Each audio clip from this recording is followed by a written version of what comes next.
For 2025, I will be doing 12 energetic experiments. The experiments I've chosen are not going to be the typical self-help ones, the ones that I think are really obvious to do. Quit sugar, don't buy anything, wake up at 5 a.m., meditate. I find them to be really rooted in prescription, in this idea that one exercise exactly the way that I've prescribed it will fit everybody and will change everyone's life in equal measure in positive format.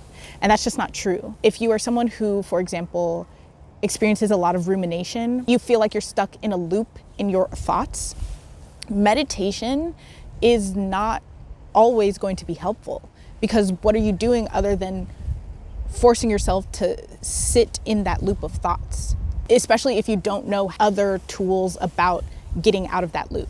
The experiments that I've chosen are aligned to me just based on what I'm interested in, and then also based on the goals that I have. And so these are things that I think will shift my energy and probably do so in subtle ways. For doing this experiment in general is just to be more playful. In this upcoming year, I have very big goals that are close to my heart and hard to accomplish. I know from years of experience and years of collecting data on myself, I know that I tend to get more of what I want when I approach it playfully. And so part of these energetic experiments is I want to remind myself that play exists in the same breath as taking my goals very seriously. Here's this delightful little jar.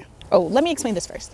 Because I really value surprise, just in general, I like being surprised and delighted. Each month, I'm going to be choosing to add an element of that to this entire project. All right, here we go. Every day for a month, I'm gonna do Toni Morrison's writing routine. Ooh, manifest something at the edge of my belief. I find it really easy to manifest, and I find in general that I'm a very lucky person.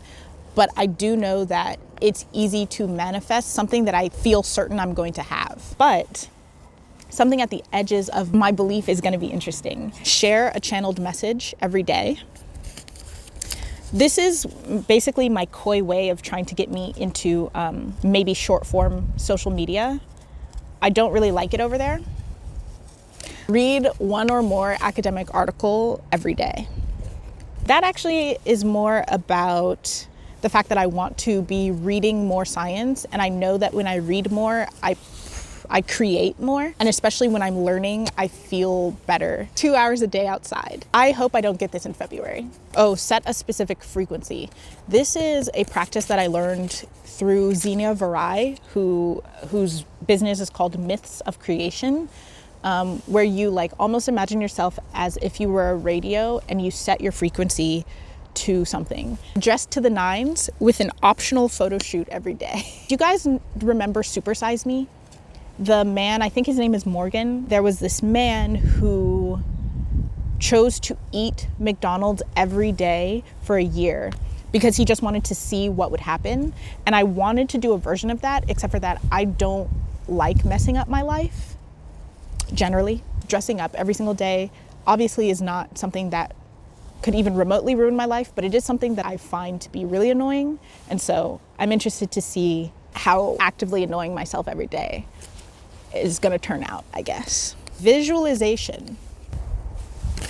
Ooh, recklessly follow your intuition. We're gonna have to talk about that one when we cross that bridge. And then this one is track every micro win. I think this is basically a version of gratitude journaling, but trying to do it on a really extreme level. And then there's actually one missing, very first challenge I'm gonna do, which is that I'm gonna pray 5 times a day. That was exciting. Thank you for watching. Stay tuned. This is going to be a series that comes out the first week of every month. So if you want to keep up with this, or if you want to participate in these challenges with me, make sure that you subscribe, hit the bell so you don't miss a video. Comment below which experiment you're the most interested in seeing and or experiencing.